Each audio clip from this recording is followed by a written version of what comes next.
Hello there, all you great youth and adults. Thank you for choosing my review of this wholesome concoction of an on-the-go fighter.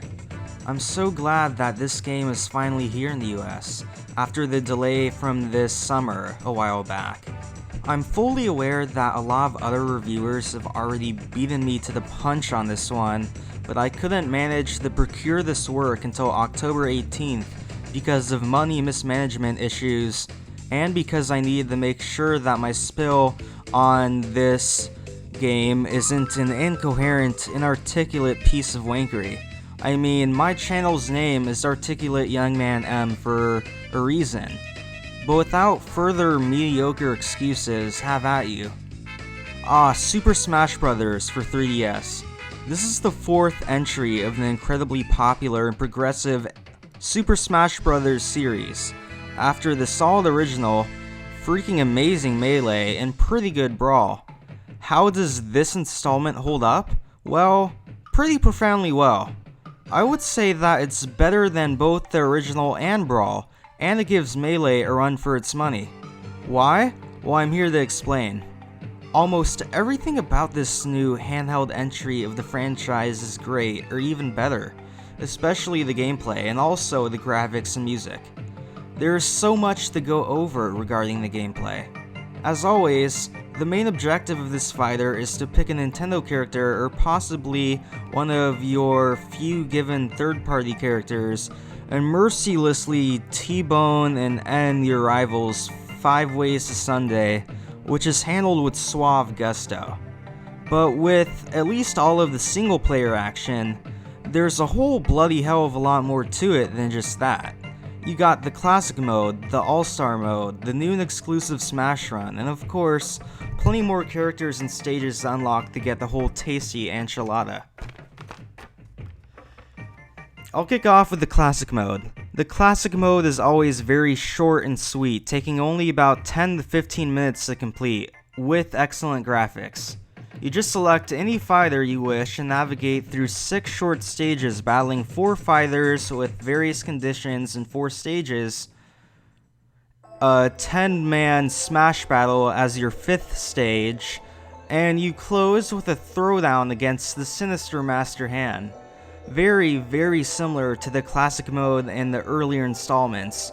It's a great little mode, especially because you get the precisely set the difficulty to where you want it, just like how you can in Kid Icarus Uprising. Damn good game, by the way. Moreover, Master Hand is a beastly badass, and because it's the simplest way of unlocking hidden characters and stages. This mode is how I unlocked most, or probably almost all of the unlockable characters and stages, and it has been a tremendous barrel of monkeys. Not off and on, but time and time again. I love it. Next up, we have the slightly less popular All-Star mode, with excellent graphics. This mode gives great nostalgia to me, even though I'm only a freshman in college and I'm only 18 going on 19. But don't get me wrong, I'm not a nostalgia-tard, or at least I try not to be a nostalgia-tard. It's just that this All-Star mode really takes me back to the All-Star mode I played in Melee when I was a kid.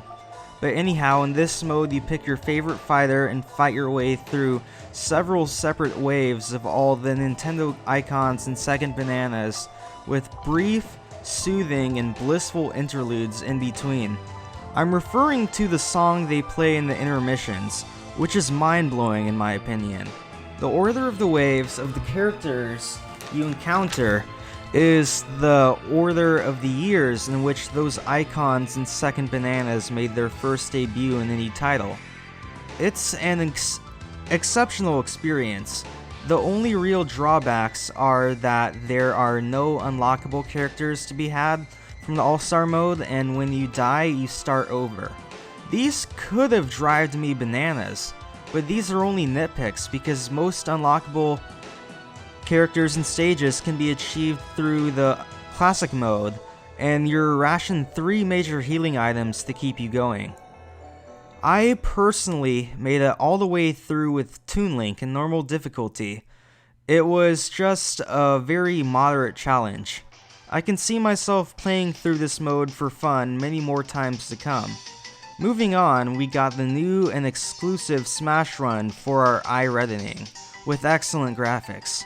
In this exclusive inclusion, you just select whoever fighter you feel like playing as for the session.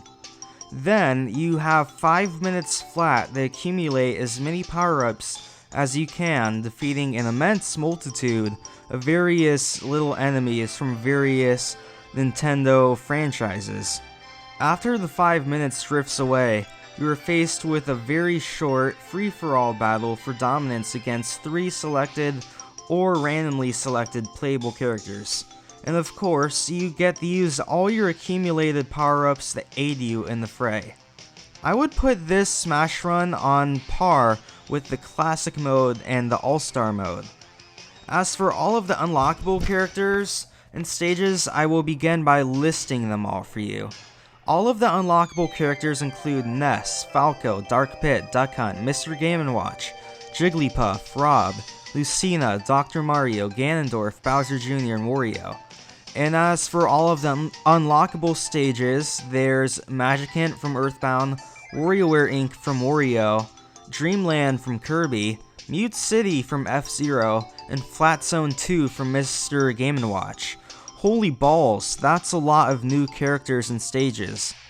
At the time of me recording this review, I have unlocked all of those characters besides Jigglypuff and Rob, and I have unlocked all of the stages besides Flat Zone 2. And some characters gave me the challenge when I was trying to unlock them. When I was unlocking one of them, I couldn't help but to start crap talking in my 3DS, and when I won, I said in my subpar Scottish accent, "That'll learn ya, you fat bastard." Anyways, I'm not going to go into too much specifics of my favorites today, as I'm planning a top 10 video for my favorite characters of this fighter, and a top 10 video for my favorite stages. However, I will say that 5 examples of characters in Super Smash Bros. For 3DS I personally find enjoyable include Sonic, Mario, Lucina, Kirby, and Falco, for various reasons, and 5 examples of characters I personally dislike include Bowser, Olimar, Ganondorf, Mega Man, and Robin, again for various personal reasons. What the hell, I'll explain. I mean, Bowser and Ganondorf, they're just too slow for me, man, for my personal taste. Olimar is just too quirky and unusual for my personal taste. I can say the same thing about Mega Man. And with Robin, well, he's a combination between those things. But all in all, the character roster of this outing as a whole is top of the line in my opinion. But this only immensely raises the question, what the hell in the world do I have to say on the online features? Thank you for being patient.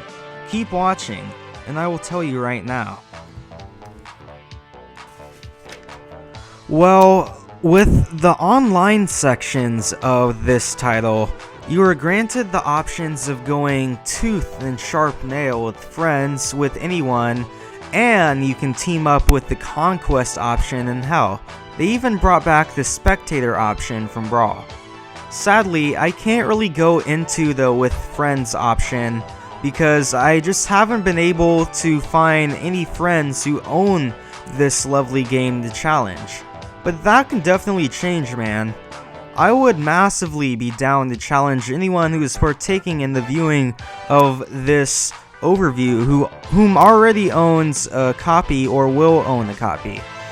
I put my friend code in the description, but at the very least, I will go into the with anyone part. In the with anyone, you got the choice of selecting for fun, where all items and stages except Final Destination are enabled, and battle stats are not recorded, or for glory, where it's pretty much the opposite of what I just said. I believe Nintendo really got it right with the online battling this time, which is a great pro of the title as a whole. I have found very minimal lag, especially for something handheld. people are good sports, and it's just an extremely satisfactory alternative to just fighting AI.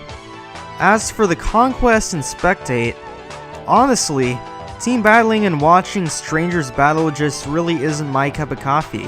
But for the people that are intrigued by that, I'm sure it's just fine for you. However, I do want to mention that it's just pretty damn cool that they managed to throw in co-op with the new and exclusive Smash Run, with the All-Star mode and even the Multi-Man mode. Very nice touch. But again, I have not myself gotten the privilege of trying this out, and that can and sooner or later will change. I look forward for it.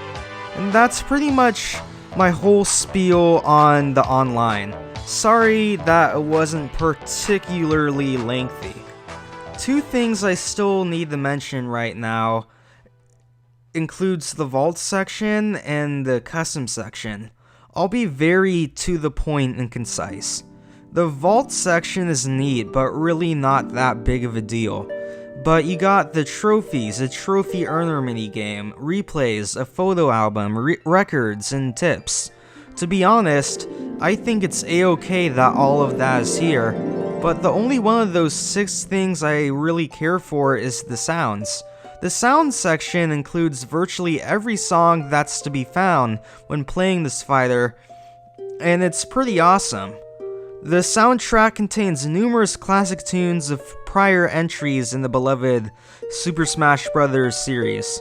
I don't really mind listening to any of the tunes. Hell, 4 of my favorite personal tracks have been playing in the background of this overview throughout, but the last song that I selected for background music is the orchestrated symphony version of Great Fairy Fountain from The Legend of Zelda. I just couldn't help myself with that, alright guys? I just adore the crap out of that track.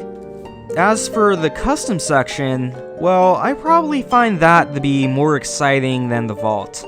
The main feature is the Mii Fighter Creator, where you design your own Mii Fighters however you wish, with the power-ups that you have earned through Smash Run. You are granted the options of making them a hand-to-hand brawler, a sword fighter, or a gunner.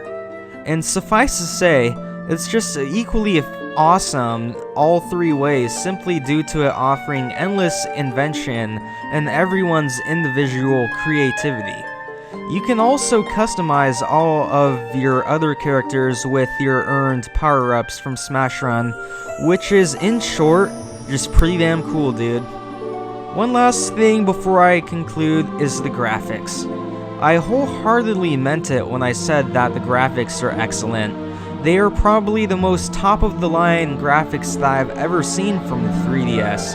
I have no gripes regarding the graphics whatsoever. All in all, Super Smash Bros. For the 3DS is totally just a superb, amazing fighter, and game in general. The music is superb, the graphics are excellent, the gameplay is amazing, the online is great, and any flaws to be found are very far and few between, with most of them all being very minor in my eyes. I implore anyone with a Nintendo 3DS who hasn't purchased this title yet to, at the bare bones minimum, try this game out, but I think you would definitely be better off just dropping the $40. I give this one a 9 out of 10. And that is all. Be well, fellow citizen.